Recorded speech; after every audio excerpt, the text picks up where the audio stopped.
மாண்புமிகு உள்துறை அமைச்சர் அமித்ஷா அவர்கள் சென்னைக்கு வந்து அண்ணன் இபிஎஸ் அவருடைய தலைமையில் தேசிய ஜனநாயக கூட்டணியை அமைத்து காட்டி அவர் பேசும்போது சொன்னார், ஏற்கனவே முதலமைச்சர் ஸ்டாலின் அவர்கள் சொன்னது அமித்ஷா அவர்களால் எங்களை தோற்கடிக்க முடியாது என்று சொன்னார். இந்த வீடியோ படத்தில் பார்த்தீர்கள். அமித்ஷா அவர்கள் எவ்வளவு பெரிய ஆள்! அவர் இந்திய நாட்டினுடைய இரண்டாவது இரும்பு மனிதர்.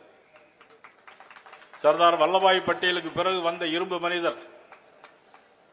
டாக்டர் அம்பேத்கர் அவர்கள் சொன்னார்கள் ஆர்டிகல் 370 வேண்டாம் என்று சொன்னார்கள்.